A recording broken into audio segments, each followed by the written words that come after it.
Hello बच्चों, आइए इस प्रश्न को पढ़ते हैं। निम्न में से किन ठोस पदार्थों में कोटर अर्थात होल्स आवेश वाहक हैं? पहला ऑप्शन है नैज अर्धचालक, दूसरा ऑप्शन है आयनिक ठोस, तीसरा ऑप्शन है पी टाइप अर्धचालक, चौथा ऑप्शन है धातुएं। आइए इस प्रश्न की मुख्य अवधारणा की चर्चा करें। पहले हम बात करते हैं कि अर्धचालक क्या होते हैं और उसके कितने प्रकार होते हैं। बात करें अगर अर्धचालकों की, तो जो अर्धचालक होते हैं वो दरअसल दो प्रकार के होते हैं। एक तो होता है शुद्ध अर्धचालक अर्थात जिसमें अपमिश्रण नहीं किया गया होता, इसे नैज अर्धचालक भी बोलते हैं अथवा इसे आंतरिक अर्धचालक भी बोला जाता है। वहीं बात करें दूसरे प्रकार की अर्धचालक की, तो दरअसल ये होता है अपमिश्रित अर्धचालक अर्थात जब आप शुद्ध अर्धचालक में उससे ज्यादा संयोजकता वाले अथवा उससे कम संयोजकता वाले तत्वों को मिला दें अर्थात अपमिश्रित कर दें तो हमें अपमिश्रित अर्धचालक मिलता है। अब दरअसल अपमिश्रित अर्धचालक दो प्रकार के होते हैं, पी प्रकार तथा एन प्रकार।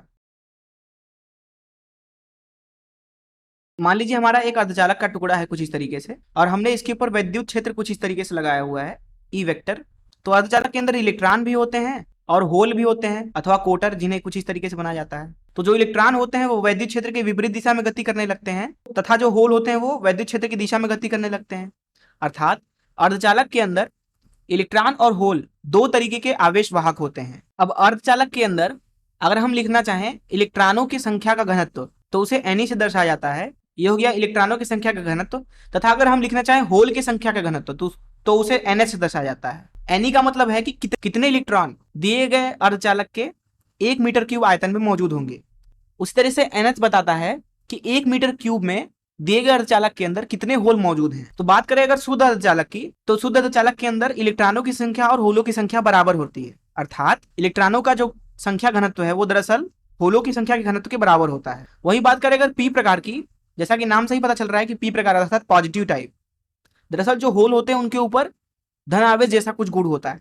इसलिए पी प्रकार के अंदर होलों की संख्या ज्यादा होती है, इलेक्ट्रॉनों की संख्या कम होती है। अर्थात होलों की संख्या घनत्व तो ज्यादा होती है और इलेक्ट्रॉनों की संख्या घनत्व तो कम होती है। वही बात करें एन प्रकार की, एन प्रकार का मतलब है निगेटिव टाइप अर्थात ऋणात्मक प्रकार। अब इलेक्ट्रॉन जो होते हैं उनके ऊपर ऋण आवेश होता है। अर्थात जो एन प्रकार का अर्धचालक है उसके अंदर इलेक्ट्रॉनों की संख्या घनत्व तो ज्यादा होती है अर्थात एन का मान ज्यादा होता है एनएच से। तो इस मुख्य अवधारणा का इस्तेमाल करके आइए इस प्रश्न को हल करें। यहाँ पूछा जा रहा है कि किन ठोस पदार्थों में कोटर अर्थात होल्स आवेश वाहक हैं। तो प्रथम ऑप्शन दिया गया है नैज अर्धचालक।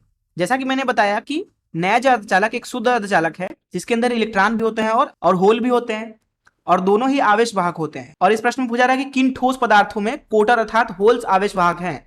तो नैज अर्धचालक के अंदर कोटर अर्थात होल्स आवेश वाहक हैं। दूसरे ऑप्शन पे चलते हैं आयनिक ठोस।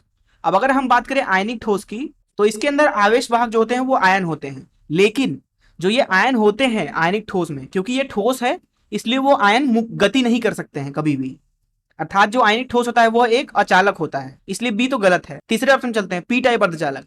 जैसा कि मैंने बताया कि पी टाइप अर्धचालक के अंदर भर भर के होल होते हैं अर्थात होलों की संख्या बहुत ज्यादा होती है, इसलिए हम बोल सकते हैं कि इसके अंदर आवेश वाहक होल तो जरूर होंगे, इसलिए सी ऑप्शन भी सही है। तो अगर हम बात करें धातुओं की, तो धातुओं के अंदर जो आवेश वाहक होते हैं वो दरअसल होते हैं मुक्त इलेक्ट्रॉन या फिर आप सीधे बोल सकते हैं इलेक्ट्रॉन। तो धातुओं के अंदर होल नहीं बल्कि इलेक्ट्रॉन आवेश वाहक होते हैं, इसलिए दिए गए प्रश्न के लिए ए और सी सही ऑप्शन है। मैं आशा करता हूँ कि आपको इस प्रश्न का हल जरूर समझ में आया होगा। धन्यवाद।